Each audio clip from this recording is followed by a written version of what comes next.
Do no harm, an oath shattered by the opioid epidemic.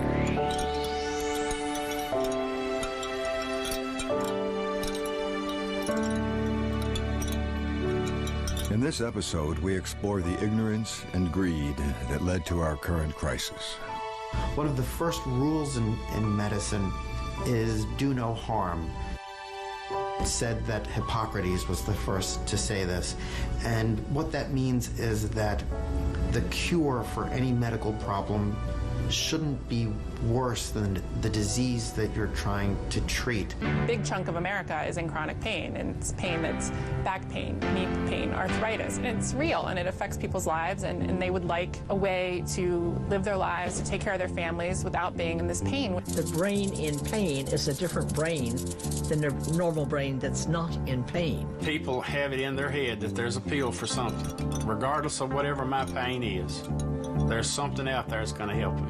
Then there was this new miracle drug. It's going to eliminate all your pain. Inside the company, when the drug came out, they received so many letters from people who had been suffering for years with no relief, who finally felt like through OxyContin, they were getting to be alive again in a way they hadn't for years, and that they considered a miracle drug. The best thing that happened to me, if I wasn't on this medication, I just wouldn't be able to do the things that I'm doing now. There's no question that our best, strongest pain medicines are the opioids. They do not have serious medical side effects. Patients are just ATM machines. The more you go back to that patient and the more you push buttons, the more profit you can be made. The pharmaceutical companies also were not entirely transparent about the addictive effects of opioids. And doctors were told they were non-addictive, when in fact they were addictive. We don't get taught in medical schools about illnesses that we induce. We only get taught about illnesses that we're supposed to cure.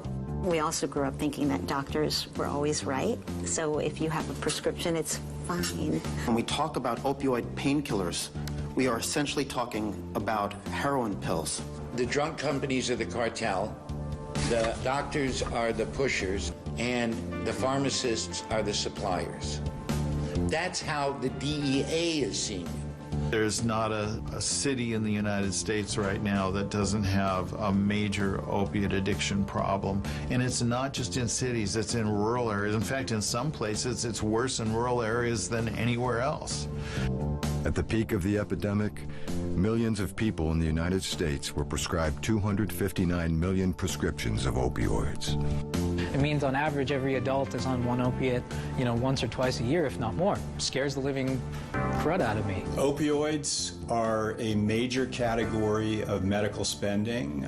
According to the Centers for Disease Control, it's about $24 billion in direct costs for the medications, another $75 billion in healthcare costs. People are doing an OxyContin 80 10-pack a day.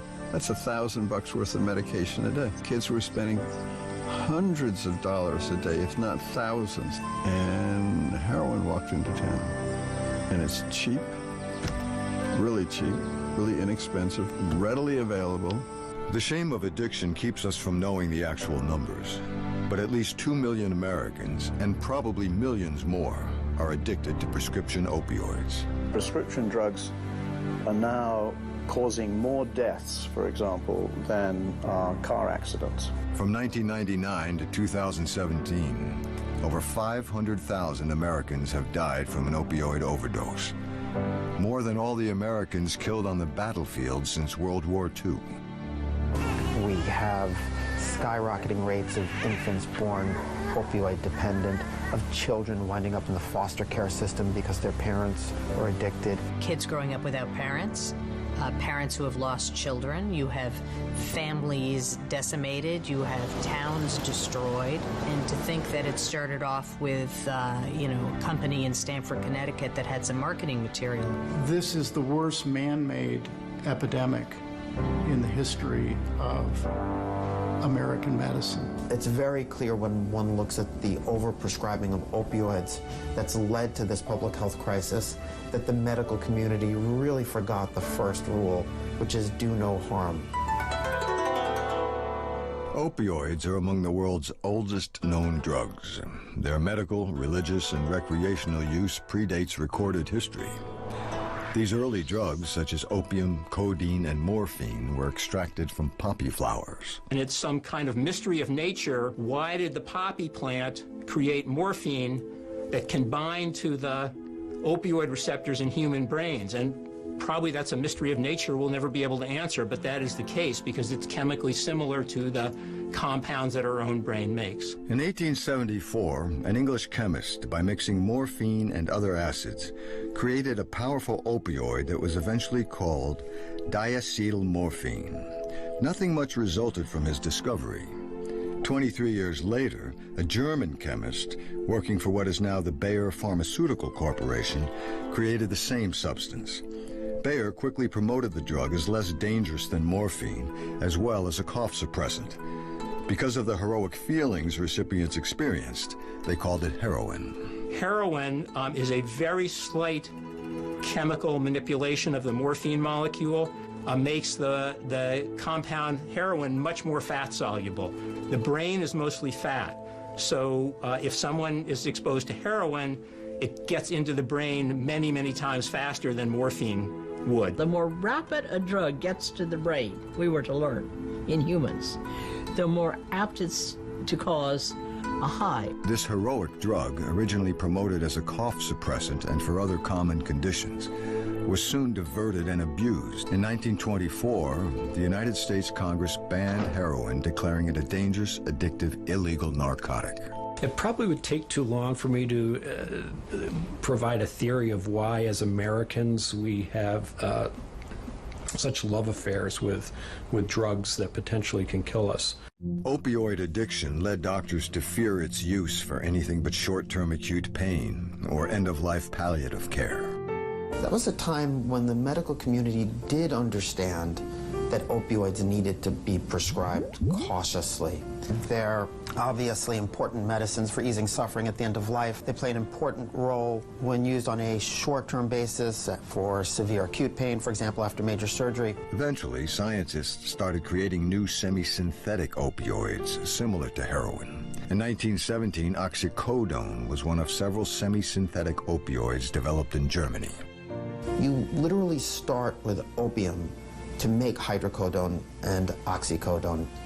And the effects that hydrocodone and oxycodone produce in the brain are indistinguishable from the effects produced by heroin. If you give an experienced heroin user oxycodone and heroin, it's hard for that heroin user to tell which is which. In fact, if you ask them which they like a little bit better in like a blind taste test, which was a study they did at Columbia University, the oxycodone is preferred to the heroin. So what I'm saying is that when we talk about opioid pain medicine, we're essentially talking about heroin pills. In 1892, doctors John Purdue Gray and George Frederick Bingham started the Purdue Frederick Company on Manhattan's Lower East Side. In 1952, it was sold to two other doctors, Raymond and Mortimer Sackler. In the intervening years, they expanded the company to other states, moving the headquarters to Stamford, Connecticut, and changing the name to Purdue Pharma. Purdue is owned by a private family. Many of them are doctors, many of them are philanthropists. They've made a lot of money, billions, but they're not your typical rich people, yachts, dating models, things like that. They're intellectual people. They care about science, cancer research, arts. A third brother, Dr. Arthur Sackler, revolutionized pharmaceutical advertising. Arthur originated a blitz-style marketing of drugs aimed at general practitioners through medical conventions, ads with well-known doctor endorsements, direct mailing, and a sales force giving out free samples and perks. Valium, for the response you know, want, and trust. His 1963 campaign for the new tranquilizer, Valium, touted it as a safe, non-addictive stress reliever. Women, particularly, were targeted to cure the everyday stress of being a wife and mom. Valium became the first billion-dollar profit drug, leading to an addiction crisis by the mid-1970s. In 1987, Dr. Arthur Sackler died a very rich man. His successful marketing strategies continued to live on at Purdue Pharma. Purdue began focusing on pain management. In 1972, they patented Contin, a controlled drug release system. Purdue Pharma believed that if they could link their 12-hour time-release system Contin to an opioid pain reliever, it could be marketed for chronic pain without the sudden rush or heroin high to the brain. There was an inherent logic to making long-acting opioids because obviously convenience, you'd have fewer doses in a day, but you'd also have fewer peaks and troughs, right? So you wouldn't have that sudden potential respiratory depression, you wouldn't have the breakthrough pain. At the time, opioids had limited use for short-term, acute, and end-of-life pain. Neither are markets where fortunes are made. You know, all of their sales materials were targeted to get the drugs out of the oncology suites and into the hands of local practitioners. Purdue began funding organizations that endorsed long-term use of opioids for common conditions. In 1993, they established Partners Against Pain, quote, to help alleviate unnecessary suffering by advancing standards of chronic pain care through education. 1996 saw the launch of the 12-hour extended-release synthetic opioid designed to be safe for both acute and long-term chronic pain. They called their new revolutionary drug OxyContin. The next step was to convince the skeptical medical profession of the safety and effectiveness of their powerful new pain reliever. Purdue, at the time it launched OxyContin in 1996, really opened new territory in terms of aggressive promotion of narcotics. They did things that really had never been seen before. OxyContin was really one of the first painkillers that was marketed to general internists and the public for moderate pain. They are the company that sort of originated the playbook. Inspired by the Arthur Sackler playbook, Purdue launched a marketing campaign to sell OxyContin through multiple levels of attack. Blitz number 1, educate the medical community.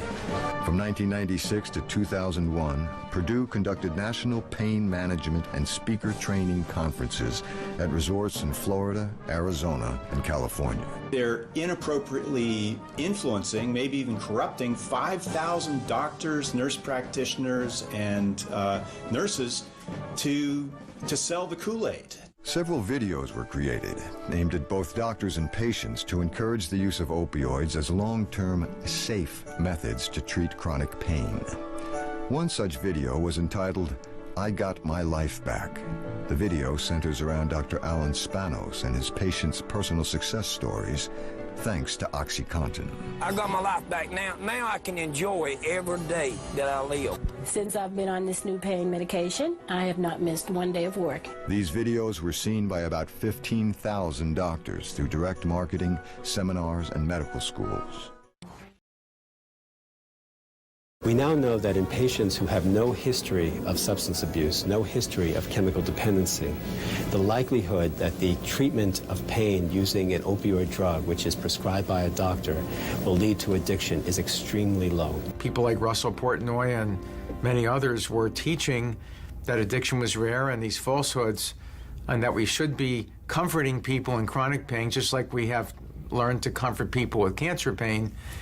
And in fact, if you don't do that, you're probably going to be found wanting. These are what is termed in the industry a KOL, or a key opinion leader. And if a drug company can hire these KOLs, they don't have to do the promotion themselves. And in fact, a lot of what the KOLs say to other doctors and other practitioners doesn't have to meet the same level of scrutiny by the FDA, doesn't have to even conform to the labeling instructions for the drug. A generation of physicians were trained that opioids were effective for chronic pain and safe. Blitz number 2, promote the drug.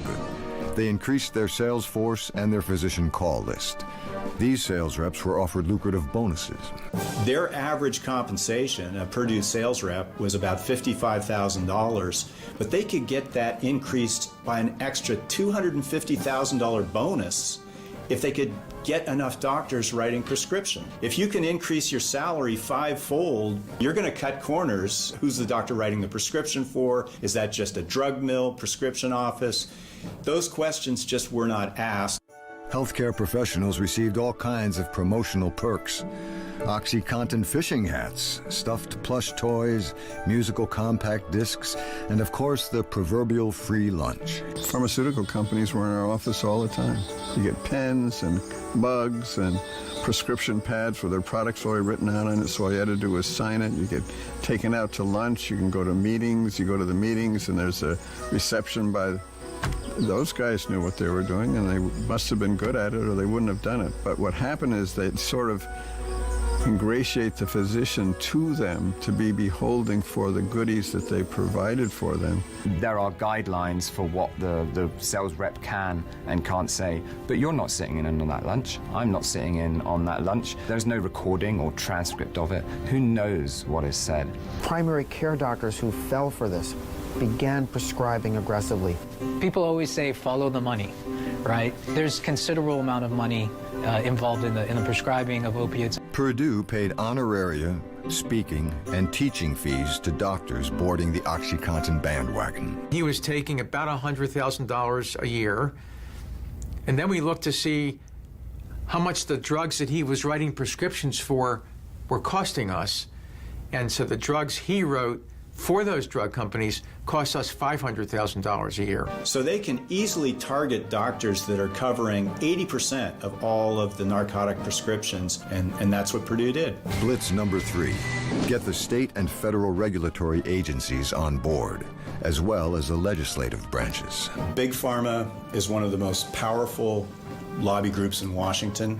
They have armies of lobbyists that they use to reward congresspeople, to reward senators. Most of it is done legally and above the board. And in fact, if you look at the websites that are out there, you can see how much money is paid by each drug company to each senator and each congressman.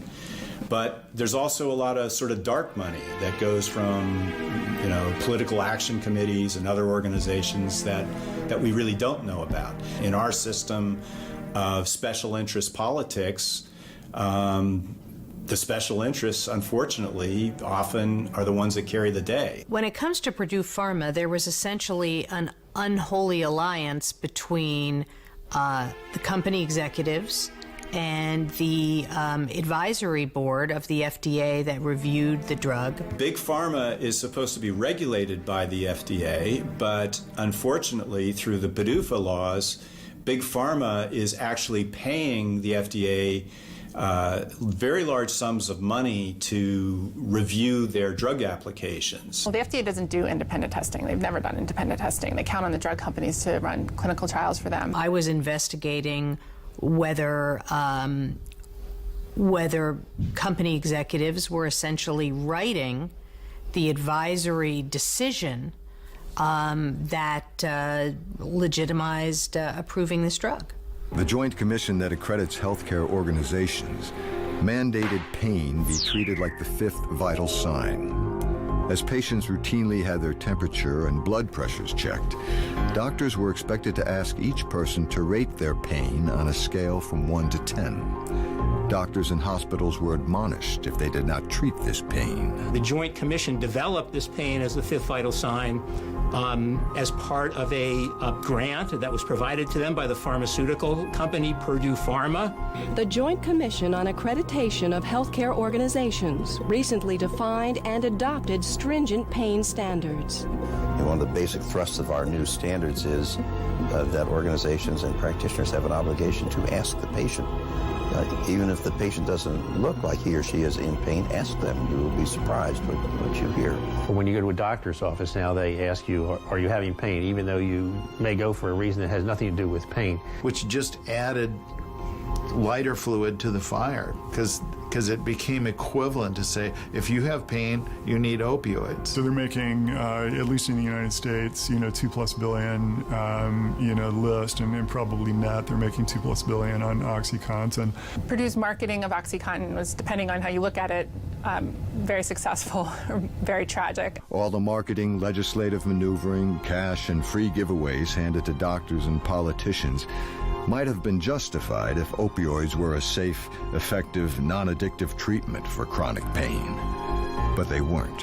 In my personal experience, that it wasn't working. That I was watching many of my patients deteriorate. I had a few deaths that, in retrospect, clearly related to my prescription.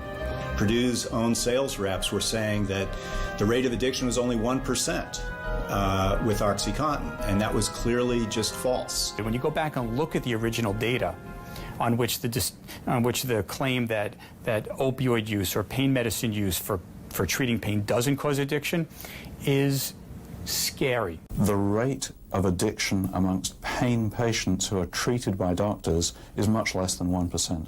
They cited a study by Porter and Jick. Few bothered to check out the source of this critical statistic. In 1979, 17 years before the creation and introduction of OxyContin, Dr. Herschel Jick used Boston University's new crude database to satisfy his curiosity of how many hospitalized patients became addicted to opioids. Grad student Jane Porter helped compile the statistics. Dr. Jick wrote a paragraph. His secretary typed it up and submitted it to the New England Journal of Medicine. This short letter was one of the many printed in January of 1980. The paragraph simply stated the statistics and made no conclusions. What everybody was citing as evidence that we didn't have to worry about getting our patients addicted, in some cases this was being described as a landmark study. It was this, a one-paragraph letter to the editor. This, of course, would tell you nothing about the risk of addiction when you put a patient on long-term opioids. But it turns out, in fact, they have always been just as addictive as we always knew they were for many hundreds, if not thousands of years, when people used the poppy seed and the early derivatives of opium for pain control. As patients began to exhibit symptoms of tolerance and addiction, Purdue Pharma was quick to pacify fears. We were often taught that tolerance implied addiction, but it doesn't. Tolerance just means that you may need to increase the dose of the drug to get the same effect. But that doesn't go along with compulsive use of the drug, doesn't go along with any of the other things. There was a concept of pseudo-addiction. What we were told was that if you had a patient coming in early who looked addicted, that it wasn't addiction, it was pseudo-addiction. Pseudo-addiction is a fairly new term. It only came in about 1990, but it's crucial. Pseudo-addiction is when a patient is looking like a drug addict because they're pursuing pain relief. So pseudo-addiction is relief-seeking behavior mistaken as drug addiction. Purdue's remedy for so-called pseudo-addiction actually endangered lives. If you had a patient who appeared addicted, the educational message was that you should increase the dose of the opioid, give them more opioids. And sure enough, if you give up somebody who's addicted all of the pills that they could possibly want, they do stop coming in early. They spend the day in a narcotic stupor on the sofa. The average daily dose went from about 80 milligrams a day to over 140 milligrams a day, just within a couple of years. And it shifted tremendously from the slightly weaker Schedule III opioids to the stronger, longer-acting Schedule II opioids. So by now, the horse is out, the door's closed, and you've got people running around thinking, believing that they need these opiates to have a peaceful, successful life, completely pain-free. Well, the price that they paid was their dependency and addiction to opiates. Dr. Peter Grace, research assistant professor with the University of Colorado Boulder, published a study indicating that opioids, like OxyContin, when used long-term, increase chronic pain rather than ease it. It's the long-term use that really isn't scientifically justified, and our study actually suggests that the long-term effects may not just be the absence of benefit, but actually that they may be causing long-term harm. Time-release opioids, when crushed, snorted, or injected, also gave a high or a rush to the brain similar, if not better, than illegal heroin. Young people began diverting the drugs, prescribed or stolen from medicine cabinets, to get high. This, too, led to addiction and overdose. The children using oxycodone, by children I mean people between the ages of 12 when they're starting up to 25. I call all those children. They crush the oxycodone. They can get a whole day's supply out of a sustained-release friable tablet. There became two kinds of opioid addicts, the abusers and those unknowingly addicted to a drug their trusted doctor had prescribed. In the 1990s, Linda Giannotti from Exeter, New Hampshire, sought treatment for back pain and fibromyalgia at her local clinic. At one point, I was on 150 milligram, or however they do them, fentanyl patches, plus OxyContin, oxycodone. I had a woman that lives in my building said to me, "You're driving like you were drunk." And that was because of the opiates. I don't drink, so.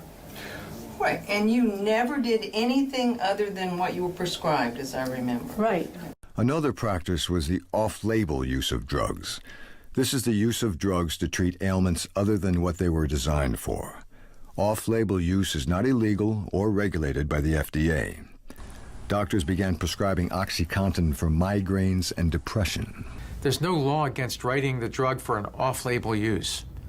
So there might be the drug detail guy comes in your office and with a wink and a nod and says, you might want to use that drug, try that drug for this, because some other doctors we know have used it for that, even though it's not approved for that. In addition to OxyContin, other opioids were put to off-label use, one of which was methadone, a drug used to treat heroin addiction.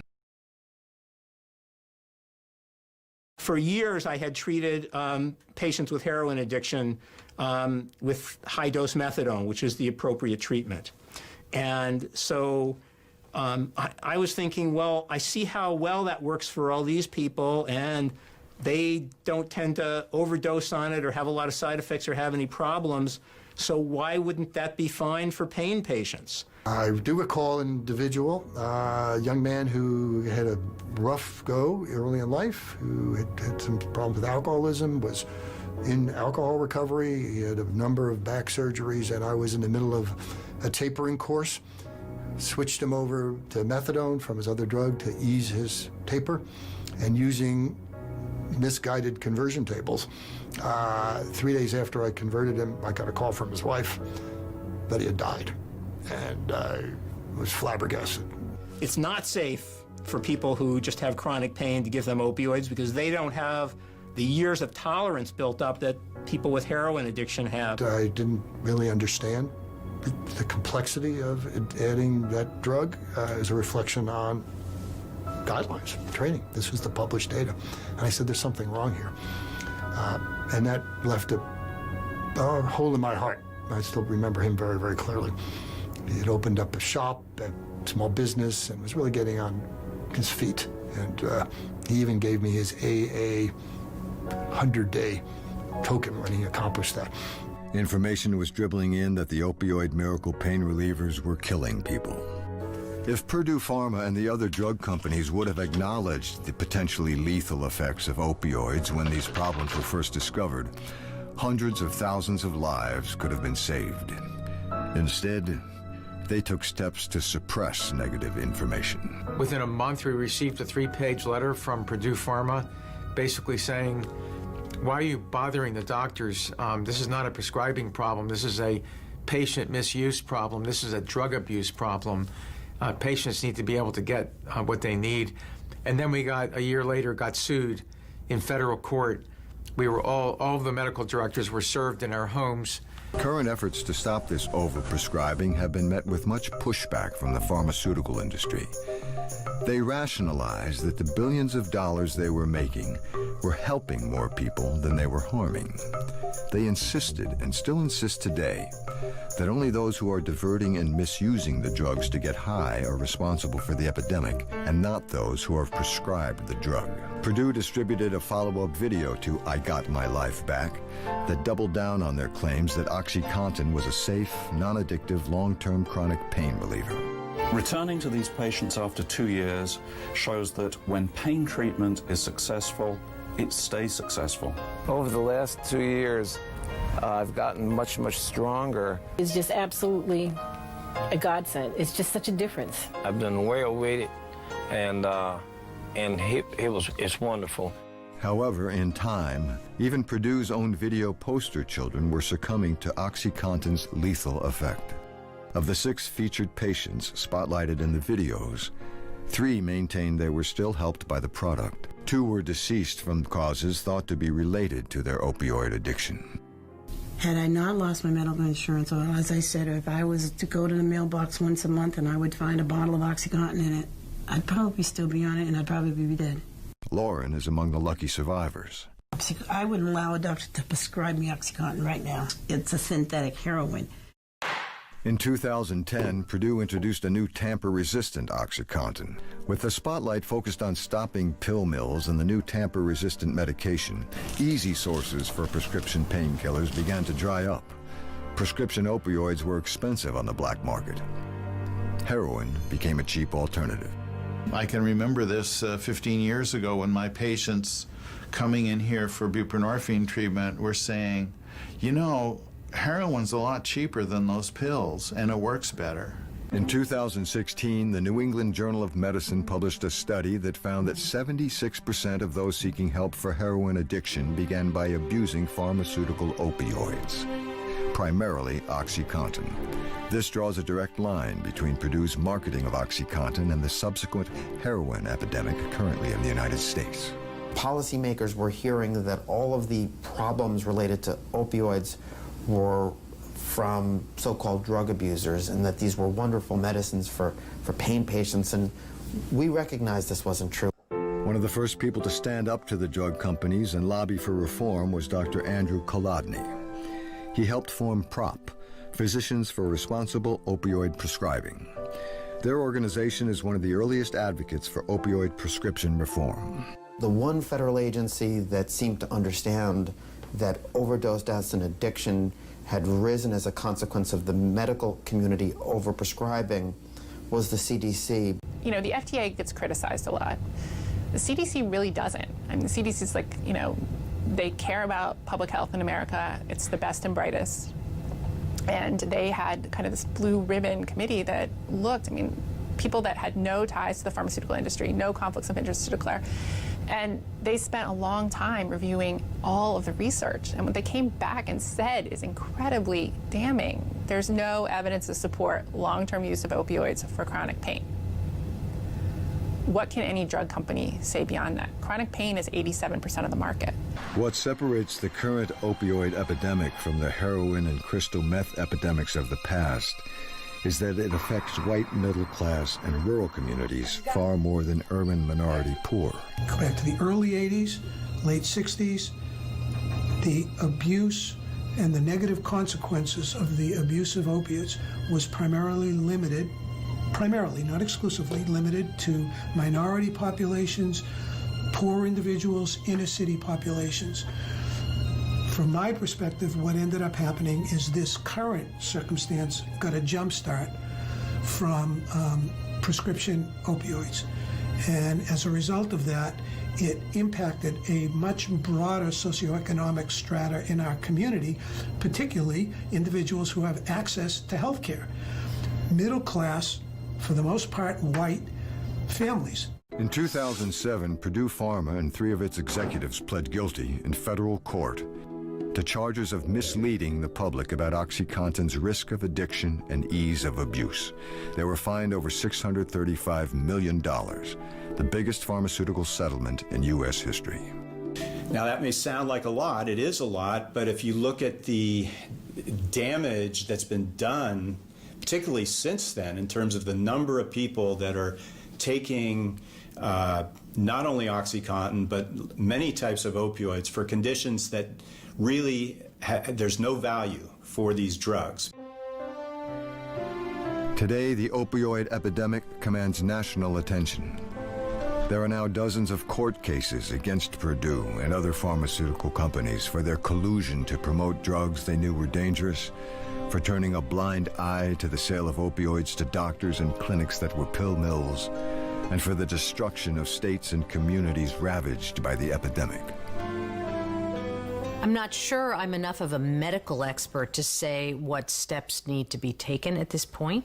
But you know, what's very clear is that unless you have public health experts, regulators, criminal investigators, local officials, and the medical community working together in some kind of established program, the problem will never get solved.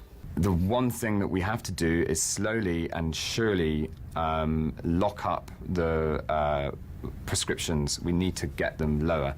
Doctors are now strongly encouraged to cautiously prescribe for both chronic pain and acute pain. This will lessen the chance of surplus pills being diverted and abused. Surgeons at Dartmouth-Hitchcock Medical Center in Lebanon, New Hampshire, recently published guidelines to reduce the number of excess opioid pills prescribed for acute pain. And what we found was that only about a quarter of the opioid pills that were being prescribed were taken by the patients. So it was clear that we were overprescribing these opioids. And so we came up with a guideline and said, okay, for a partial mastectomy, 5 pills should be enough to satisfy 80% of the patients. For laparoscopic gallbladder removal, cholecystectomy, 15 pills should be enough. We were worried, say, well, did a whole bunch of patients come back for refills? Were we really taking care of their pain okay? And the answer to that was we were taking care of their pain fine, because less than 1% of the patients ended up needing an opioid refill. Some doctors question the use of opioids at all and feel there are more effective non-addictive options even for acute pain. When we think about treating patients in pain, we should understand what the ability of the body is to respond to those things themselves. We have endorphins. Can we stimulate those with activity and exercise? Oftentimes when somebody is in pain, we tell them not to move. That's bad advice. As we exercise, use our systems normally, we can create our own endorphins and pain control. That's number one.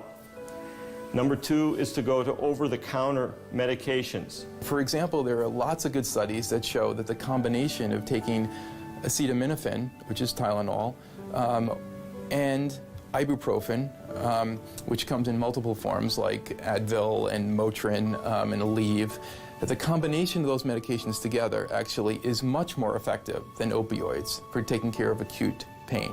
We can use ice, heat, activity. We can talk about comedy, reading. There's things to divert people from pain. If we sit home all day in pain, we will guarantee you will have pain. If you try to be active, you won't necessarily get rid of it, but you'll learn to deal with it better. On the other hand, there are those patients, there is no alternative but to use narcotics. I can count those on one hand in any 1 month. It's very rare. Doctors are getting the message that certain uses of opioids are not appropriate. For example, long-term chronic use. There are lots of educational programs out there. There are DEA enforcement activities out there.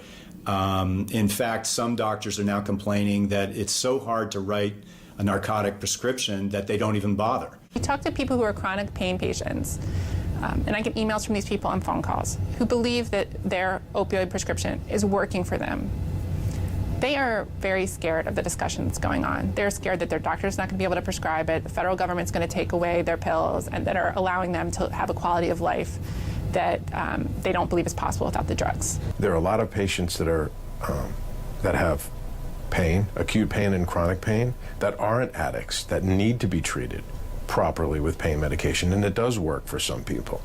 So I don't think we should throw out the baby with the bathwater. There are about 10 to 12 million Americans who have been put on long-term opioids, many of whom may never be able to come off, and many of whom are convinced that the opioids are helping them. They're desperate to maintain their supply, and the idea of folks out there telling other doctors that these aren't safe and effective, that they don't work well long-term, they rightly believe that it could make it harder for them to continue to access opioids And so from some of these pain patients who are on opioids, I've received threats, and it's often a threat of wanting to cause bodily harm so that I'll understand what their pain feels like, and maybe I'll have a different feeling about opioids if I was injured, that type of threat.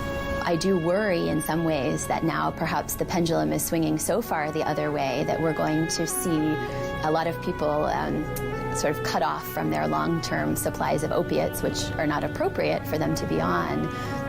But I imagine we'll be seeing those people coming to our addiction treatment programs as that begins to happen, as states put more restrictions in place for physicians.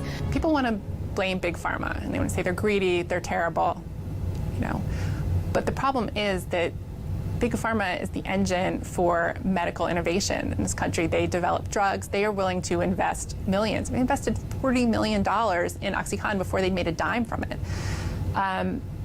So if we say let's make all of our drug companies nonprofits, like, we're not going to have a lot of innovative drugs that are going to cure cancer or address autism, things like that. So it's a problem, and the rest of the world is counting on American drug companies to come up with cures. Chronic pain is truly a life-altering problem for millions of people. Scientists search for safe, non-addictive solutions for pain relief. We can probably produce better drugs in terms of alleviating pain without the addictive component. In fact, some of the faculty here at the Semel Institute are working very hard on that. Pain we need to treat. Pain is very important to treat. I've been studying the opiate system since I did my graduate studies in England. We cloned the opiate receptor. We found the gene which encoded the opiate receptor. We can block the inflammation in the brain, and we don't quite know what that will do. I think what's needed is drugs which don't work via opiate receptors necessarily, or drugs which work at opiate receptors but don't reach the reward system. There is some process in the pain field in developing new drugs. The focus of our study is really to investigate the role that the immune system actually plays in chronic pain, and so that's a new angle to chronic pain research.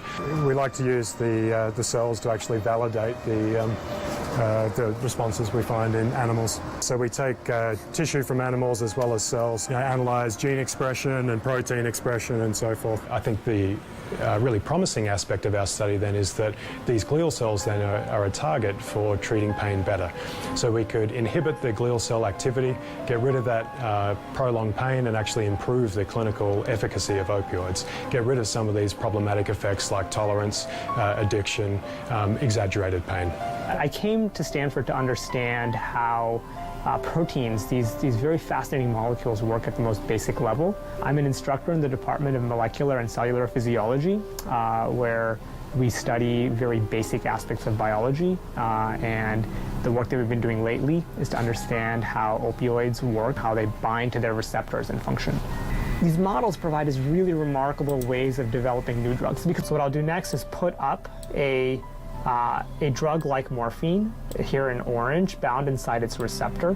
You can see it fits really nicely nuzzled into that binding pocket. I can kind of cut away, and you can see how well those little balls are fitting inside that receptor drugs. Because what we can do now is to say, well, this is the receptor binding pocket. What other drugs will fit in this binding pocket? And then can we use this kind of knowledge to develop better drugs that act at these receptors? A non-addictive opioid would be a medication that targets the mu opioid receptor, turns it on, provides pain relief, but doesn't trigger the rewarding pathways in the brain that cause tolerance or cause addiction. You know, with these other drugs that target different systems, like glial cells coming down the pike, we could actually see either a complete turnover in the drugs that are actually used to treat pain, or we could actually apply these drugs to improve the clinical profile of opioids. So opioids could still be administered, but if we shut down the glial signaling that occurs at the same time, then we can eliminate these problems of tolerance, addiction, and, as I said earlier, the persistent pain that occurs as well. Despite all the attention focused on the opioid epidemic, the crisis continues to grow. According to the CDC, in 2016, there were over 62,000 deaths due to overdose. This is the worst man-made epidemic in modern medical history, and we still haven't reversed it. and we've known about it for more than 10 years. So where are these teachers that taught us to do these things? Why aren't they out there helping to reverse this? During the making of this documentary, we sought to interview representatives from Purdue and the pharmaceutical industry, and those doctors who advocated for the use of opioids. None would appear on camera. This is a common problem experienced by most journalists covering the opioid epidemic. Yeah, I would love to talk to anyone from the Sackler family because, they're smart people. This is a complicated problem, and I want to hear what they have to say about it. It's a family company, and there's a sense that I get from talking to people that are associated with it that they feel that they've been mistreated by the media, by the government, by politicians, and that they feel attacked. And, I was interviewing someone who has a very high opinion of the company, a very high opinion of the family, and he didn't want his name used because he's like, look, I stand by them 100%, but if I give you my name, then I'll be just pilloried. People look askance at me, all the internet people trolling me. And so I feel like they have this, they would say it's a well-grounded cynicism about the media and about just, coverage of their drug.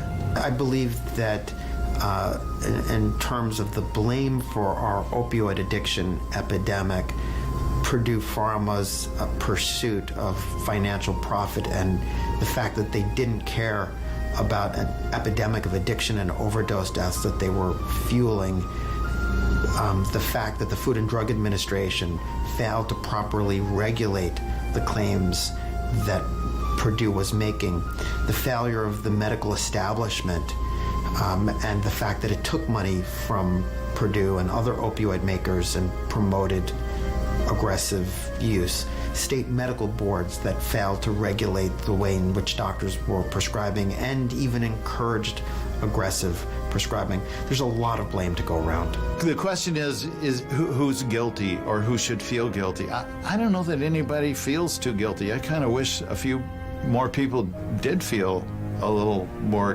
guilty. Despite public outcry, pharmaceutical companies find new and creative ways to market their heroin pills. What's next? What's in the pipeline? And we do have patent data we can imply from the patent data, and it looks to be very opioid-centric. Including painkillers marketed to children. The Food and Drug Administration announced about a month ago that they were determining that OxyContin is safe and effective for children 11 and up, which is very disturbing. Most of the companies that now operate in these spaces, in this space, have gone dark. It's not the big names that you and I would recognize, like Pfizer or Johnson & Johnson. Pfizer does have a little bit, but not a lot. It's actually these smaller, very focused companies that focus on pain, and they're not names, they're not household names, and they don't have to worry as much about the sort of reputational damage. As forces in our nation strengthen against the overprescribing of opioids, pharmaceutical companies see their U.S. market eventually narrowing. As one door closes, another opens. Purdue's private company owner's international firm, Pharma, has already begun the same kind of marketing campaign in Latin America, Asia, the Middle East, and Africa. Nations where chronic pain is high and people haven't the money or access to medical treatment. Communities ill-equipped to handle an opioid epidemic. Los Angeles Times reporter Herion was the first to break the story. Interviewed someone who is going around the world training physicians in foreign countries for Purdue, for teaching them how to use OxyContin, and he admitted he doesn't use it in his own practice because he doesn't think it's safe. As Big Pharma broadens its horizons, our nation continues to struggle in the aftermath of their deceit.